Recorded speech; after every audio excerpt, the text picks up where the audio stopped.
masuk waktu solat ni, Umar. Ustaz cakap tak baik kita lewatkan solat, kan ayah? Tahu pun. حي على الصلاة.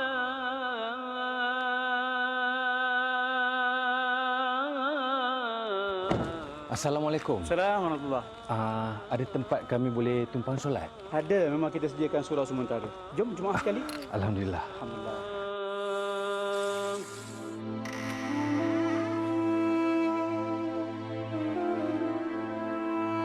Allahu Akbar.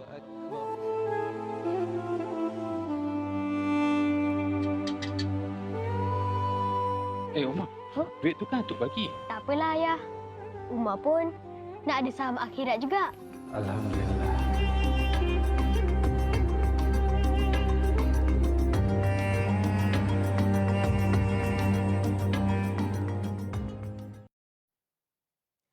Bismillahirrahmanirrahim. Assalamualaikum warahmatullahi wabarakatuh. Alhamdulillah. Selamat pagi, sabahul khair, salam ceria kepada anda semua. Alhamdulillah. Kita doakan kita bangun-bangun pagi-pagi ni kan. Kita ya Allah Tuhan dengan penuh rasa kesyukuran kepada Allah Subhanahu taala atas segala yang Allah berikan nikmat kepada kita insya-Allah. Dan hari ini seperti biasa kita bersiaran secara langsung pagi-pagi ni kan. Kita nak bangun dengan penuh semangat, dengan penuh kesyukuran. Kita nak menjadikan hari ini adalah lebih baik daripada semalam dan insya-Allah. Dan seperti biasa di pagi hari ini kita bersama dengan Al-Fadil Ustaz Muhammad Azli Abdullah Al-Hafiz. Hari ini siapa ya Ustaz bawa? Assalamualaikum Ustaz. Assalamualaikum. Nampaknya Ustaz tak berkeseorangan hari ini. Ada Abang Long kita bawa. Ya, kita akan bersama dengan Aziz M. Osman. Abang Aziz M. Osman, selaku selebriti dan pengarah yang tak asing lagi insya-Allah. Dan hari ini para penonton, kita nak berkongsi di pagi-pagi hari. Apa pagi-pagi hari yang bila cerita berkenaan ni? Tapi inilah dia, kita nak mulakan hari dengan satu peringatan, hidup ini bukan tentang kita sahaja. Ya, betul. Dengan tajuk Ustaz, derita bersama. Jadi Ustaz bila kita tengok keadaan Palestin baru-baru ni, baru-baru ni bila cerita berkenaan dengan kita macam kita rasa macam dah bukan bertenang, kita macam hampir lupa sikit kan. Lepas tu dikejutkan dengan Rafah. Betul. Rafah tu besar ni je. Itu pun nak dimusnahkan. Masa takut sangat. Takut Palestin ni akan lenyap. Di message ada kawan dekat Gaza. Tanya dia ni je, how are you? Dia jawab, I'm fine. But I'm not okay. Not okay. Ya Allah ya Tuhan Ustaz. Jadi Ustaz, bagaimana untuk kita ni sentiasa ada rasa kebersamaan, sentiasa harus rasa tolong-menolong dan bagaimana kita nak bantu mereka? Bismillahirrahmanirrahim. Assalamualaikum warahmatullahi wabarakatuh. Alhamdulillah wassalatu wassalamu ala Rasulillah wa ala alihi wa sahbihi wa man tabi'ahu wa nasarahu wa man walah. Terima kasih Amy, terima kasih Abang Aziz menemani kita pada pagi ini. Benarlah beberapa jam yang lalu angka kematian ataupun syuhada di Palestin sudah meningkat kepada 30,000. 30,000 dan yang cedera lebih kurang 70,000. 1.5 juta yang tinggal di Rafah di selatan Gaza tu dah kalau tak silap 1,000 lebih, 1,200 angka kematian. Dan mostly yang kebanyakannya adalah kanak-kanak dan wanita. Di mana Hamasnya di situ kan? Betul lah, kadang-kadang kita terlena seketika. Mungkin disebabkan kita hidup dalam dunia yang berbeza.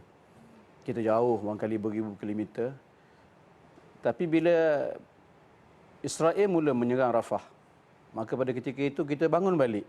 Sebab kita banyak tidur barangkali kan? Kita banyak tidur, terjaga. Dan Alhamdulillah kita sedar kembali bahawa derita umat Islam di Gaza belum berakhir. Amy sebut tadi bimbang mungkin satu hari Palestin mungkin tak ada. Saya yakin Palestin akan kekal jadi milik umat Islam. Kerana itu janji Allah Subhanahu Wa Taala. Dan Allah meletakkan mereka yang tinggal di Palestin, di Gaza itu mereka yang betul-betul kuat imannya untuk mempertahankan tanah air mereka. Payah nak jumpa orang macam ni. Betul Ustaz. Yang sanggup bermandi darah untuk mempertahankan tanah air mereka yang mereka kasihi, kerana mereka mewarisi Al-Quds, mereka mewarisi tanah pusaka daripada zaman Nabi Ibrahim alaihissalam. Bukan sebarangan manusia yang Allah pilih menduduki tempat ini.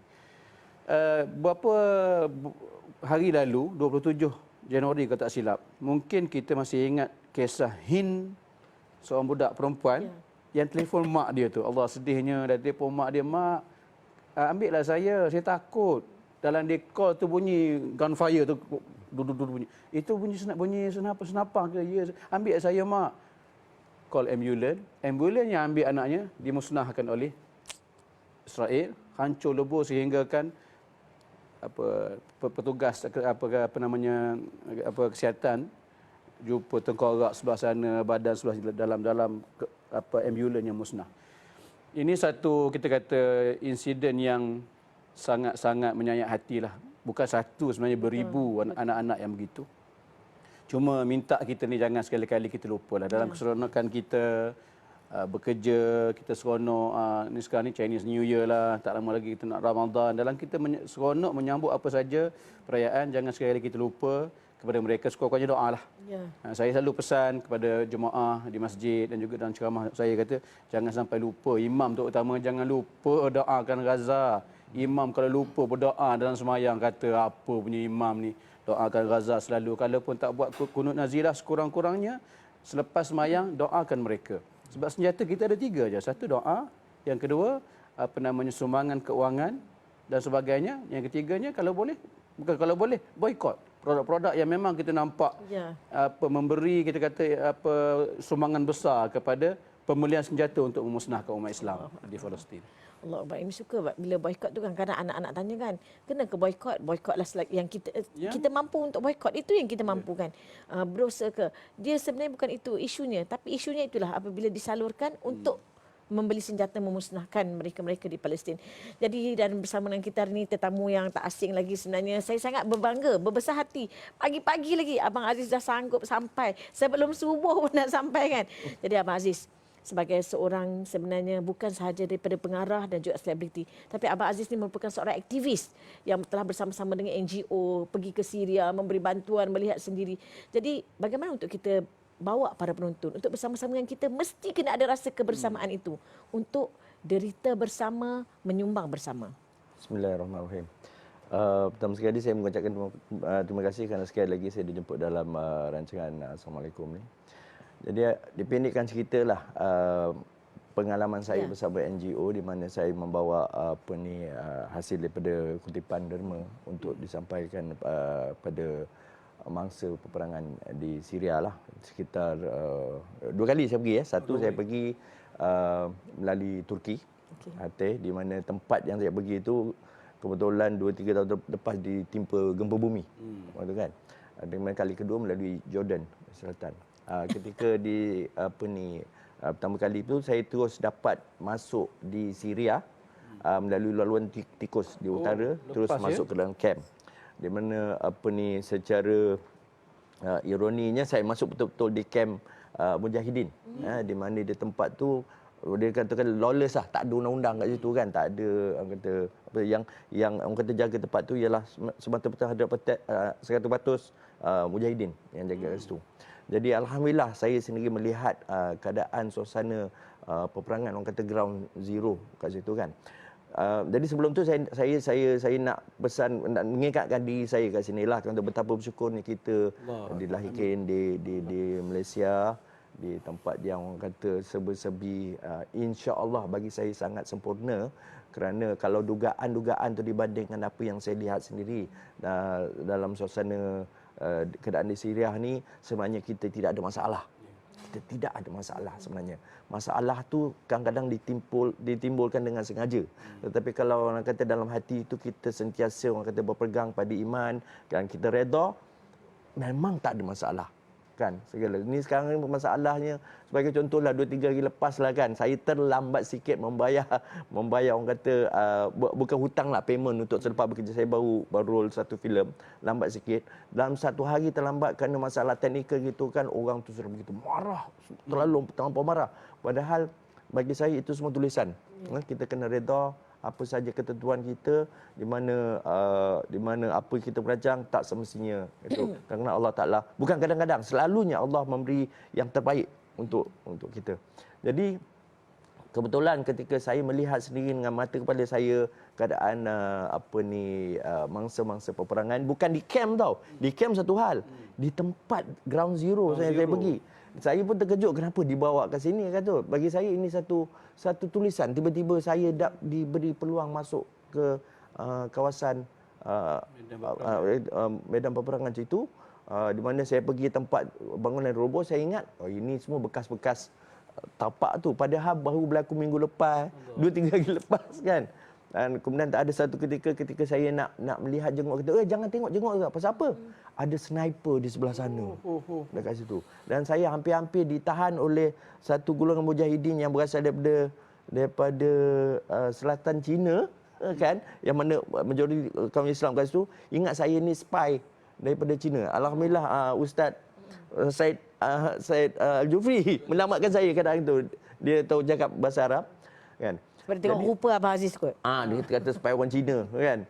Jadi apa yang saya lihat kat situ ialah mangsa-mangsa perang kat situ. Kita ditengok dalam keadaan sangat-sangat kejutan lah. Saya kena culture shock kat situ, kawasan Ground Zero.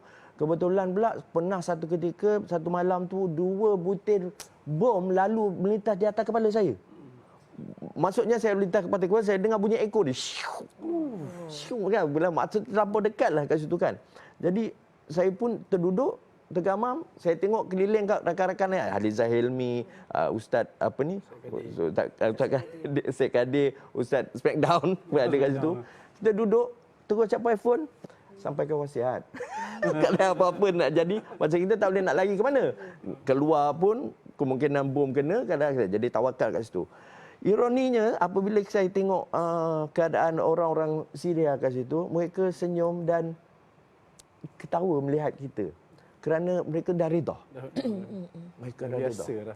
Jadi mereka cuma harapkan 2 saja benda berlaku. Apabila bom tu sama ada kena tepat daripada mereka, maka mereka akan syahid di situ, atau bom tu jauh. Kerana kalau bom tu dekat-dekat, maka kena serpil cedera. Itu yang mendatangkan satu beban. Istilahnya masuk syurga percuma dia. Kan? Mereka dah sampai peringkat reda. Kan? Apa saja dalam keadaan apa semua, alhamdulillah. Kan? Pernah saya jumpa seorang apa ni mujahid lah, yang dia seorang engineer lah, dia ada membetulkan roket apa semua. Tangan dia kodong, kaki dia kodong. Kan? Tapi masih gigih lagi membuat kerja dia. Kata kenapa kenapa keadaan itu kena bom, kesilapan teknikal. Tetapi maksudnya apa yang saya tengok gambar kat situ, dia terus juga kehidupan teruskan kehidupan mereka dan mereka reda dengan apa yang berlaku. Maka itu saya balik kat sini, saya tengok kita tak ada apa-apa kat sini, kan.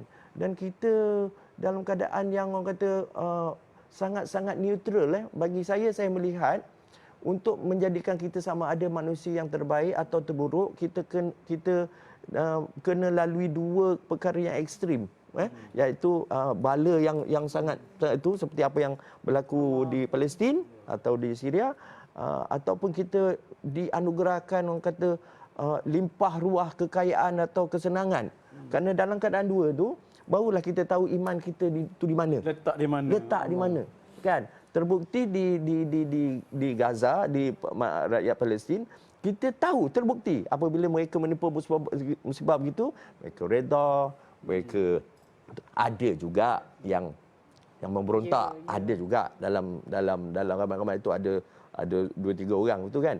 Begitu juga apabila kita menerima kesenangan. Bila kita menerima kesenangan, itulah sama ada kita kesenangan tu kita terima ataupun kita jadi kufur nikmat lah. Dalam keadaan tu.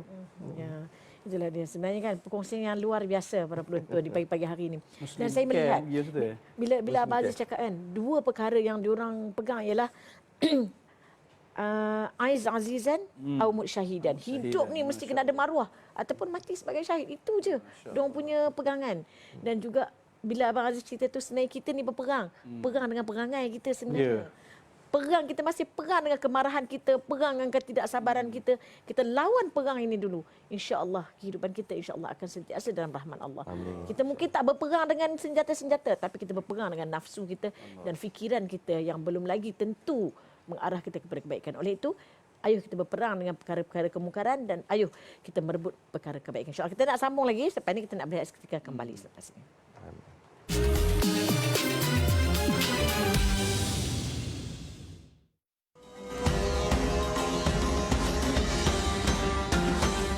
Alhamdulillah para penonton, kembali kita dengan Derita bersama Jadi Ustaz. Kita kembali dengan Ustaz Muhammad Azli. Ustaz, bila apa yang Abang Aziz cerita tu sebenarnya satu pengalaman yang cukup istimewa yang dikongsikan bersama dengan para penonton. Rasanya pengalaman tu tak mampu dibayar. Ya, betul. Dengan walaupun kita ada duit banyak mana. Jadi Ustaz, macam mana untuk kita ni, walaupun kita tak berpengalaman tapi kita turut merasa. Jadi bagaimana tu Ustaz? Ialah Nabi pun sebut, siapa yang tidak ambil kisah tentang hal ehwal umat Islam, dia bukan daripada kalangan umat Islam. Seolah-olah Nabi kata kita ni orang nak jadi Islam, kita kena ambil tahu. Walaupun ialah kita tak ada pengalaman ni, banding Abang Aziz sempat pergi ke Syria. Walaupun kita tak ada pengalaman, tapi jangan kurang pada kebersamaan kita tu dengan umat Islam seluruh dunia lah. Terutamanya isu terkini Gaza lah. Dan kita ni kadang-kadang apa yang kita dapat daripada kisah mereka ni seolah-olah mengajar pada kita. Tengok bagaimana tadi Abang Aziz sebut. Mereka di luar sana, di Gaza, di Syria, mereka ni berdepan dengan musuh depan mata. Apa nama, roket, peluru tu tepi telinga je. Kita ni musuh kita tak sampai tahap tu. Musuh kita sebenarnya diri kita je ni. Macam Amy sebut tadi. Masih lagi sibuk nak makan banyak, nak makan sedap, lambat order lambat sampai, mengamuk, empah atas meja semua tak. Jadi kita masih lagi berdepan dengan isu-isu macam tu yang kita rasa alahai. Lambatnya kita nak sedar tentang betapa kita ni kena ke depan dalam banyak perkara. Dalam isu Gaza ni saya rasa 3 perkara yang kita kena buat tadi saya sebut balik. Pertama sekali, jangan henti doa untuk mereka. Yang kedua, jangan lupa untuk menyumbang walaupun 10 sen, walaupun RM1 kepada mereka. Dan ketiganya, elakkan daripada membeli produk-produk yang kita nampak memang jelas memberi sumbangan ketara kepada ekonomi Israel. Itulah. Dan daripada Abang Aziz sendiri, barangkali sedikitlah pesanan bersama untuk para penonton, untuk kita sentiasa cakna dan kita sentiasa berada dalam satu kapal yang sama mencapai redha Allah Subhanahu Wa Taala. Bagi saya, pesan untuk diri saya sendirilah. Kalau orang kata kebetulan kalau orang di luar sana tu nak ambil iktibar ke apa tu, tak segala. Bagi saya sendiri sentiasa beringat dalam keadaan apa pun, baik susah atau senang, kita sedang diuji. Yeah. Kita sedang diuji dalam kesenangan, kita diuji dalam kesusahan pun, apalagi kesusahan lah kat situ kan. Jadi jangan kita fikirkan tentang diri kita yang sekarang ni gini lah. Kita lihatlah di Palestin ada juga kan kebetulan dengan teknologi yang internet apa semua, kita dapat perbandingan gambaran tu keadaan Palestin di Gaza tu sebelum dan selepas peperangan, serangan. Kita tengok gambaran yang ditunjukkan sebelum diserang hingga sebelum dijadikan padang jarak, padang terkukur, kehidupan mereka lebih kurang macam kita juga. Seronok. Pantai kan? cantik. Pantai cantik, beriadah dengan keluarga, family apa semua kan. Hanya dengan sedetik saja kita tengok perubahan kontras tu. Tak lama. Kan? Dia hilang begitu saja. Jadi kenapa kita ni tidak diuji yang begitu? Bersebab, bagi saya bersebab. Okey. Jadi sentiasa bersyukur, sentiasa redha dengan apa tu. Kemungkinan kalau kita minta dijauhkan apabila kita diuji dalam keadaan macam tu, kita tak tahu macam mana kedudukan kita, keadaan kita. Di masyarakat Palestin dia dah teruji. Dan ada kelebihan dan ada juga kata dia punya up and down apa semua. Bagi saya kelebihan dia ialah kat situ dengan apa yang berlaku di Palestin, masyarakat dunia melihat dan kita nampak satu evolution dekat situ kan. Keterbukaan orang terhadap Islam, betul. Terhadap sikap orang Islam, tentang apa tindak balas, keimanan orang Islam dikagumi mereka satu dunia. Ramai yang kagum Islam Dan juga ini bukan sahaja isu berkaitan dengan isu agama, tapi merentasi lebih daripada itu sebenarnya. Dan bila Abang Aziz cakap tu, Kak Imi memang terbayang. Bayangkan Imi dah pernah sampai Gaza kan, dapat ingat lagi dia punya jalan, pantai dia dah tak ada dah. Bila tengok gambar sebesar, ya Allah, habis. Allah Taala, memang terus jadi padang jarak, padang terkukur. Jadi Ustaz, itu kita kat Malaysia. Jadi itu cerita berkenaan Gaza. Kita kat Malaysia ni Ustaz, macam mana antara lain untuk kita mempersiapkan diri kita. Barangkali satu hari nanti, manalah tahu, mungkin kita diuji walaupun bukan begitu, tapi ujian-ujian yang lain, dan juga bagaimana kita nak mempersiapkan antaranya Musalla Ar-Raudhah yang apa perkembangan sekarang. Baik. Kita membina masjid. Masjid Nadi Ummah. Nabi SAW membina masjid. Seawal-awal tiba di kota Madinah itu, sebelum masuk Madinah, bina di Quba. Sampai di Masjid Nabawi sekarang ni, Nabi bina pula masjid sebuah lagi. Apa signal pada kita? kita kena bina ummah dengan membina masjid. Dan masjid ini adalah rumah Allah. Nabi sebut pahala dia besar saya membina kerana Allah akan sebuah masjid walaupun kecilnya sarang burung.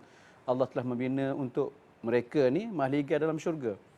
Jadi usaha kami ni alhamdulillah nampaknya berhasil kerana bukan kami saya seorang ataupun kami jawatankuasa saja. Rupa satu Malaysia bantu bina masjid.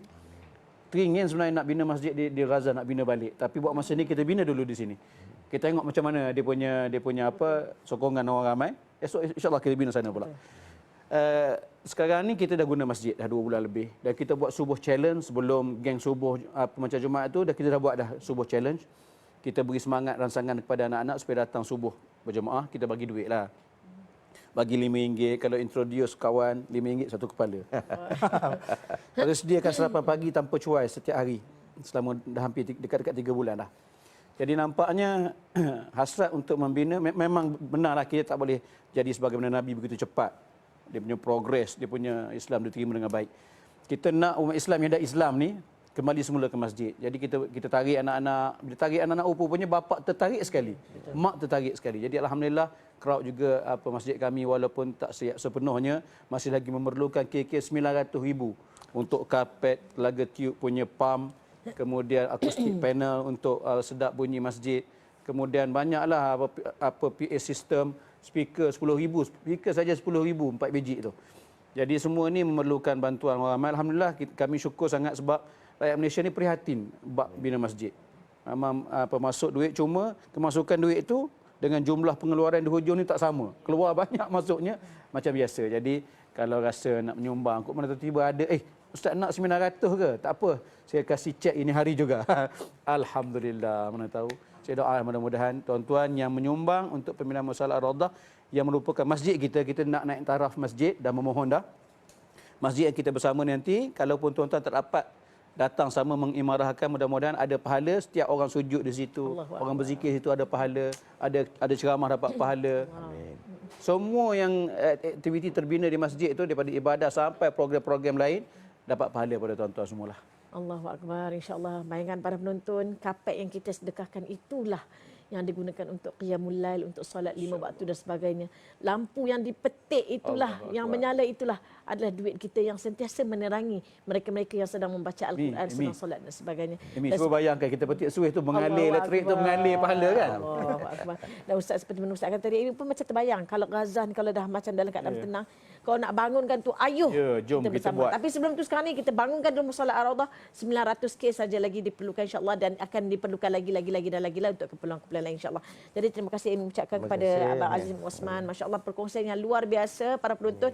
Cukup istimewa pagi ini kita bersama dengan beliau dan seperti biasa kita bersama dengan Al-Fadhil Ustaz Muhammad Azli Abdullah. Ustaz ingin doakan semoga 900 ni tak ada apalah. Agak dapat hari ni Insya-Allah Ustaz. Amin. Dan seterusnya kita membina bukan untuk kita, untuk ummah. Masjid ini bukan masjid Ustaz, tapi masjid kita semua. InsyaAllah. Terima kasih banyak. Jazakumullah khairan katsiran kepada anda para penonton.